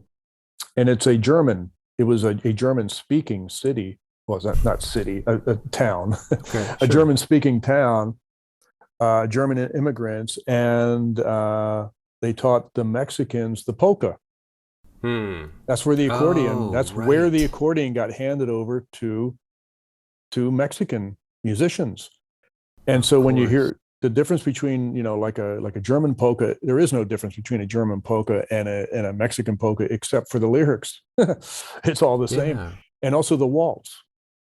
Bum, bum, bum, bum, bum. All those Yes. Mexican ballads with a waltz, that comes from the Right. beer gardens in New Braunfels. That's so it's a very, the cross-cultural exchange going on in Texas at that time. And then, of course, you mix country music in with it, and Texas swing and blues and everything. And Doug is a product of that. I don't even think he thought that he was changing genres when he did. I think it was like from the time he was a kid. That's just in order to keep people on the dance floor. That's what you did, I guess, right? Right. Yeah. Right. Get the people moving however you can. Yeah, and you're not thinking about like, well, this is a Mexican American expression. I don't think that. I really doubt he was thinking about it that way. Yeah. No, I do. I agree with you. So, well, let's move on to Chicano.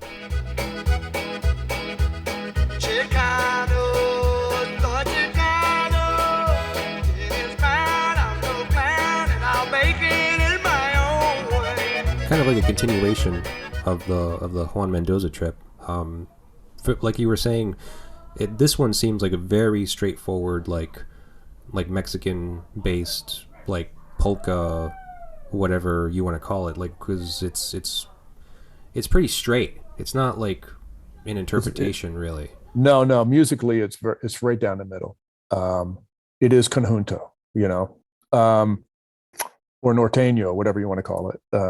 Norteño? What did you say? What is that? Oh, norteño. That's north of Mexico. Norteño Oh, music is Mexican American music. It's called norteño because it's north of the border. oh, Uh, okay. Um, the lyrics are interesting because he's speaking in first person, right? As far as being a Chicano. Oh yeah, yep. And Chicanos for Chicanos right on.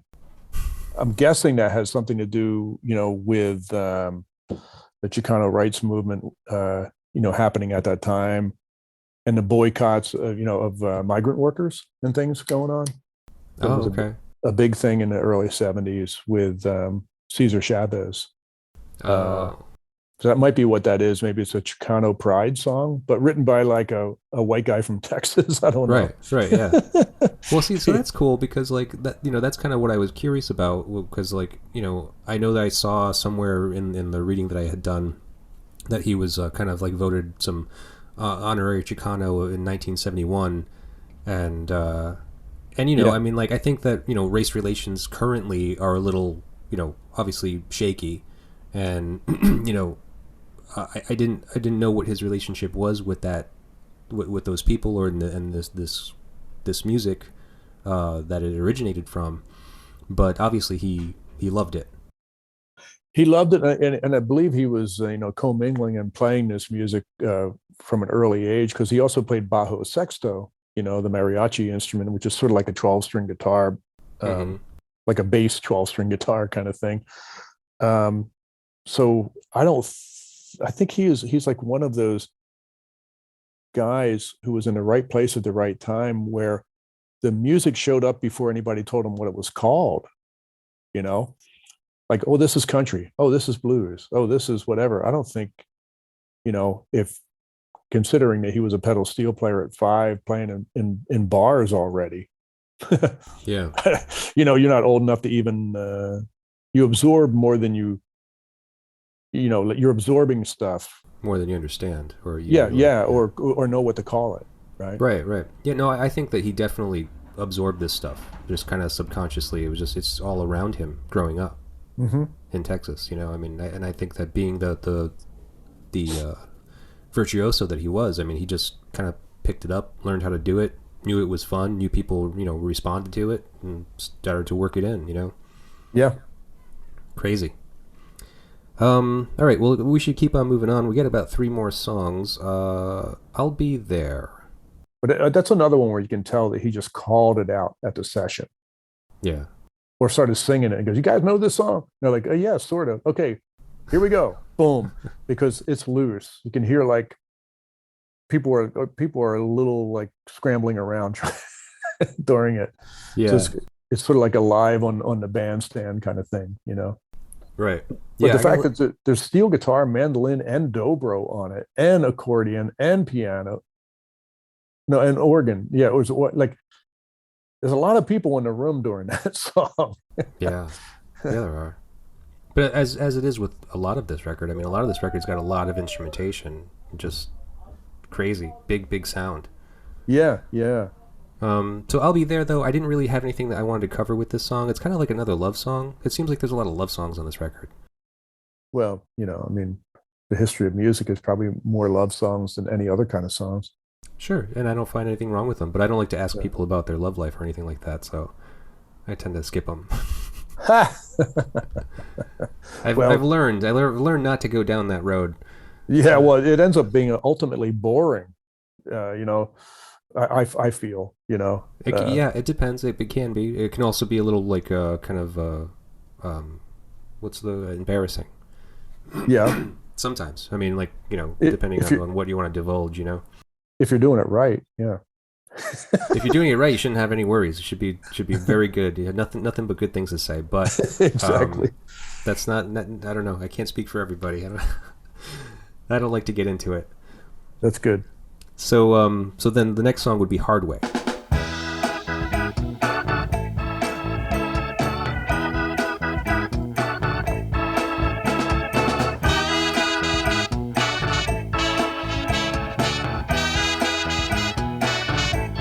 She said yeah, I said no. She said right,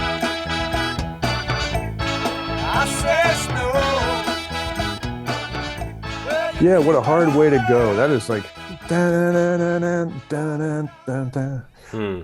That sounds like a hit record to me. That should have been a single. Um, I love that. What a hard way to go. I don't know what it's about really. You say yes, I say no. I don't really know what it means, but Yeah. the Yeah. groove and the melody of that song and that horn chart is just so good. It Um, is. It's a good one. I do like this one too. It's a short one too. yep, That probably helps. yeah, it's like a 2 minute song, Hmm. and it's just all energy and just really great. Yeah. Uh, yeah, and also on that, that horn chart is definitely a Mexican kind of thing, So that's like a funky groove, like R&B kind of groove, but with like a Mexican horn chart on top. Hmm. When you have two tenor saxes and a trumpet uh, playing that line, that's a very San Antonio kind of thing. Yeah. Yeah, I can see this in a few different ways. So like Doug's own challenge mixing so many different styles of music constantly throughout each record, you know. That's I think I take out of this as far as like the hard way, like cuz he's kind of like making it harder for himself as we've kind of discussed earlier. Do you feel like you've taken the hard way for your career as well? I wouldn't say that, not really, because the hard way for me would have been to compromise and be disappointed by the results. Hmm. So the knocks were worth it. I was completely broke until I was 40. I mean, I was really living, below the poverty line until I was 40. And then I got a job. I was hired to be a composer for Third Rock from the Sun, which I didn't even know was going to pay that well. I just did it because it sounded interesting to me. Mm-hmm. And then when the first check came in, I was like, okay, this must be a different Ben Vaughn. Like I've never seen a check this big. Like they must be mistaken.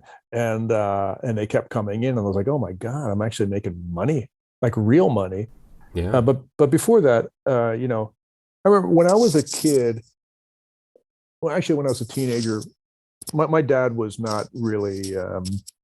He wasn't a creative guy. He was a working class guy, and he thought that entertainers and musicians were people who really didn't want to work for a living, and that's why they became entertainers and musicians. He didn't have much respect for it, and he told me when I was a teenager, he said, I told him that I wanted to have a career in music. I want to be a musician. And he goes, well, if you want to be a musician, be prepared to be broke for the rest of your life.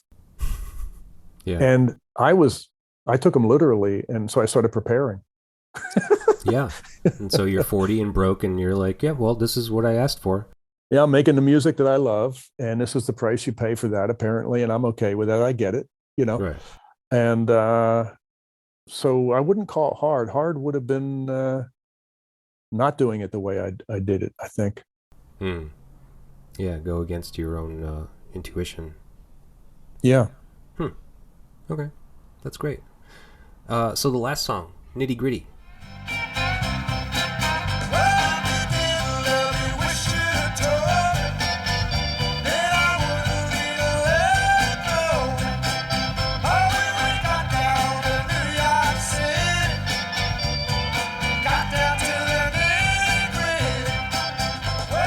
That was it released as a single, Oh, okay. this album, and it's a great, really great record. The guitar solo in it is just unbelievable. Like in the middle of the song, when the horns go banat, banat, banat, banat, and all of a sudden, bam, bam, bam, bam, this really clean Fender Telecaster sound.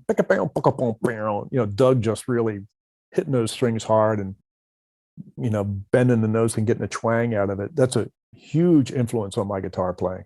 Mm. I when this record was out, I played along to it, Yeah. and I can imitate Doug imitating. It's really funny when somebody asks me to imitate T-Bone Walker. I can't, but I can imitate Doug Somm imitating T-Bone Walker, because that's how I discovered T-Bone Walker. I discovered a lot of music through Doug because I would go, "Wow, ain't that loving you?" That's a cover. I wonder who did it originally, and I'd find Bobby Blue Bland, or I would, any of this stuff, Right. Uh, And I love Nitty Gritty uh, down in New York City. I'm not sure what it's about. I guess it's about going to he might have written it when he was in New York to Hmm. do those sessions. And, maybe it's like, we're going to get down to the nitty gritty and go to the studio, man. It might, Mm-hmm. I'm sure it wasn't any deeper than that, because Doug was a guy who, he wasn't profound. He seemed like he really was an instinctual person Yeah. and instinctual creator.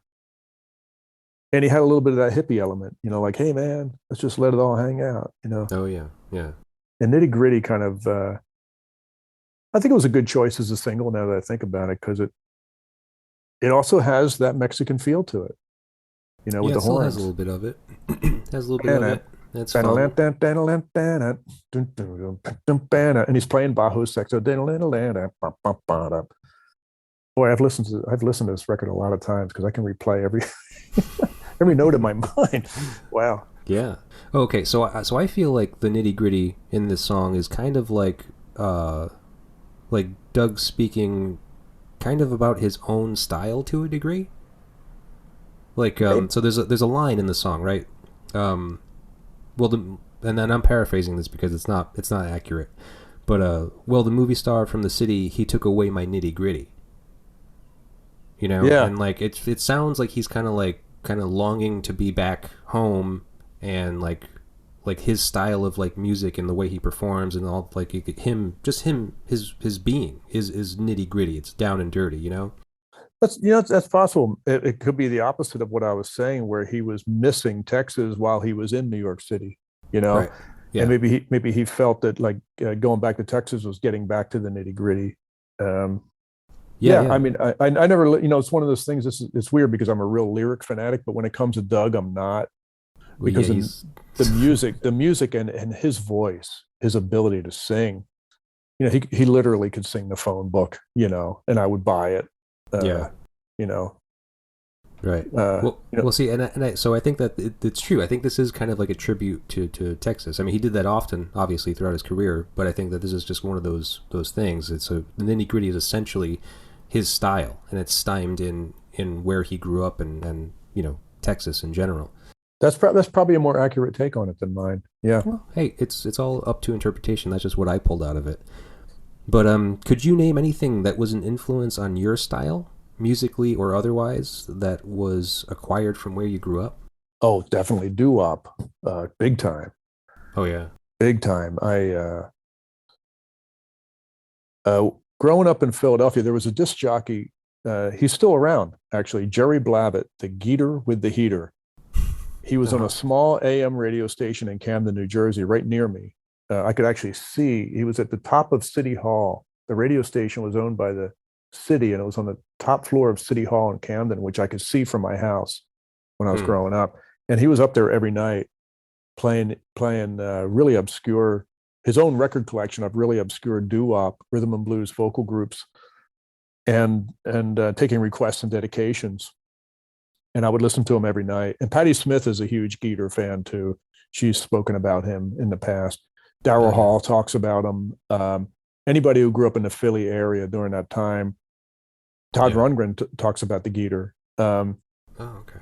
And he only played the records he wanted to play.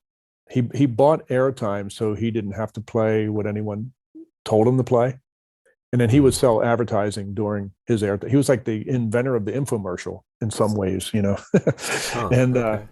and he put out oldies albums, and he had record hops every night in the city and in the suburbs and everywhere.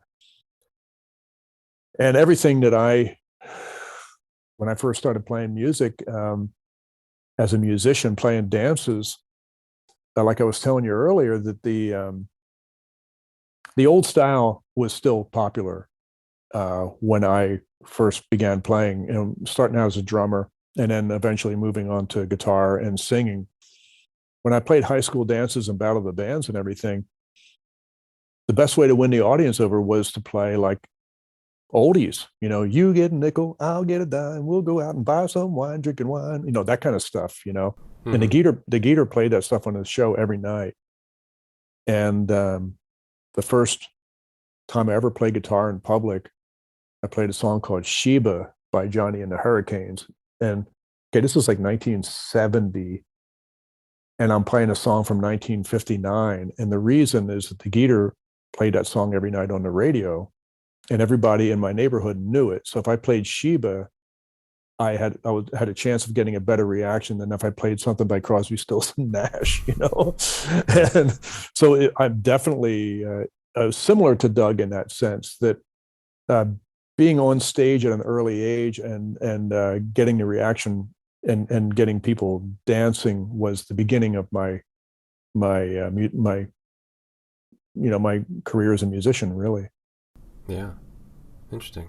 But So so I just love that you make this parallel as well, that like, you know, well, I'm kind of trying to tie it together, is that where you grew up and this influence of doo-wop music on you through the radio, similar to him being in Texas and like having a lot of this Mexican originating music, like, because I still don't know what to call it. It's like conjuntos, or it's mariachi, or it's tejas, or norteño, yeah, whatever norteño, you call it. yeah, whatever Yeah. it is. It kind of just seeped into what he was doing too, like just kind of subconsciously, I feel. Definitely. And it's really interesting because when I've played with musicians all over the country and all over the world, and there's a certain part of me that they don't quite understand, because I can't explain it, you know, because it's based on what I absorbed and what I was playing when I was very young, like my roots. And when you're that young, you can't really explain your roots. There's some things there are no words for, you know, so it's all about a feel you have for music. And the feel around me was dance oriented and rhythm oriented and very soulful stuff. Yeah, cool, man. Yeah, that's why everyone's story is different, and that's why I love talking to people about it. Yeah, me too. I could talk about music all day long, which I think we're doing at this point, right? Yeah, no, we're gonna wrap this up right now. But yeah, Ben, it's been such a great opportunity to speak with you, man. I'm so glad that you did this. Yeah, and I'll get a link to the new album over to you so you can hear, you know, so you can hear it. The new record, I would love to. Yeah. I think you'll like it. It moves along. You know, it changes styles. It moves around, and sure. It's a pretty it's a comfortable sounding record. I when I listen to it back, I'm like, wow, I really sound comfortable on this, which is nice. You know. Yeah, sure it is. Yeah, and I actually have a pretty eclectic blend of music that I like as well. I typically like kind of sad bastard music, kind of crying your beer stuff. But then I go to extremes and listen to like extreme like noise rock music too. So just a little bit of everything is great. Yeah, I mean, that's what I wanted to ask you about, because I was asking, you know, what record you would want to choose, and you gave me a choice of two. The other one being the Stooges' Funhouse. Yeah. So why? How do you make this comparison? Like how do you be like, oh, it's either this one or this one? Like these two are such different records. Well, again, the influence they had on me. I bought Funhouse in 1970 when it came out. Wow. It was the summer of 1970, and I was cutting lawns for money, and I had a $5 bill in my pocket, and I went over to this record store / head shop in my neighborhood. And when I walked in, this guy was playing, the guy behind the counter was playing a record that just like sounded amazing. So I, went up to him and I asked him what it was, and he said, "It's the Stooges' second album." So I said, "Well, here." I pulled out my $5 bill and I said, "I want to buy it." And he goes, "Well, I'm not going to sell it to you because it's the only copy we have here." And I said, "You have to sell it to me. This is a record store." And he goes, "No, I don't have to do anything I don't want to do." And we got into an argument, Huh. And finally I convinced him to sell it to me, and I took it home, and I probably listened to it thousands of times. Kind of like, this album here, Texas Tornado. That record is just one of the most unbelievable records ever. And I know every note, I could replay that whole album, every note in my mind. Right. And the funny thing is, maybe 30 years later, I'm playing a gig in Philadelphia, and this guy comes up to me and says, "Do you remember me?" I said, "No." And he goes, "I'm the guy who sold you that Stooges album." And I'm going, "Oh, wow." And he goes, "Yeah. I'm still mad because it took a month for us to get a second copy of that record in. Yeah, huh? That's so weird because it was such a unappreciated record. I mean, nobody liked them when they first started, and then even by the time Funhouse came out, they still weren't like no one really cared.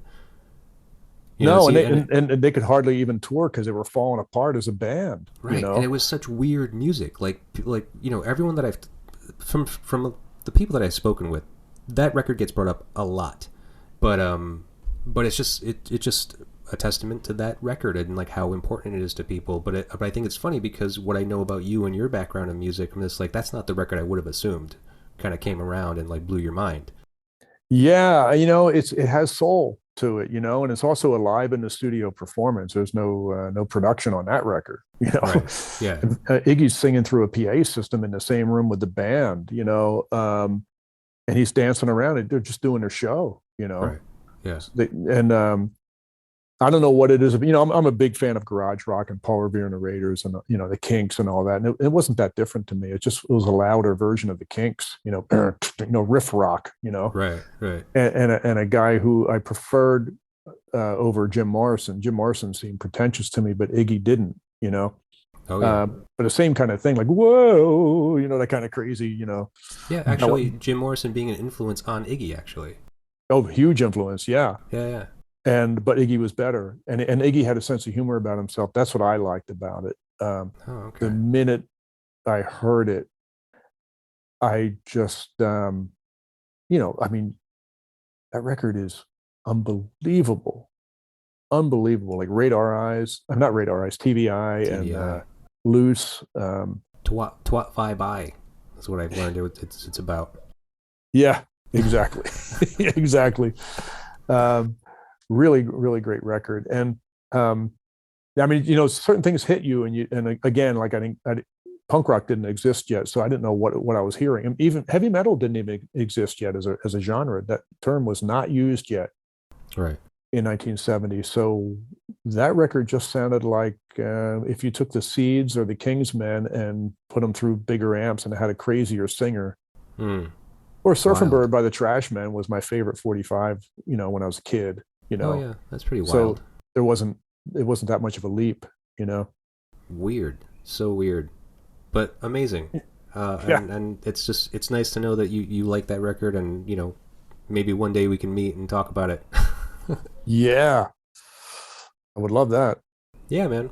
Well, honestly, someday I hope to meet you out there in the real world, and get to maybe know your record collection a little bit better. Yeah, come out to the desert. I would love to. I have a trailer on my property you can stay in. Oh, okay. Can I bring my screaming kids? I'll get back to you on that. Yeah. They're always the wet blanket on my situation. They're like, yeah, no, don't bring those things. Why would you want those things around here? I did mention the slow tempo and the quiet aspect of the desert, right? Yeah. Well, you give them a tablet and they're good. They're very quiet. So okay, good. All right then. Well, hey, it's been great speaking with you. Best of luck with the record. I'm sure that they'll all sell out, and I'm looking forward to hearing it. All right, man. It was great talking to you. Thank you very much. All right, take care. You too. With nights that never end.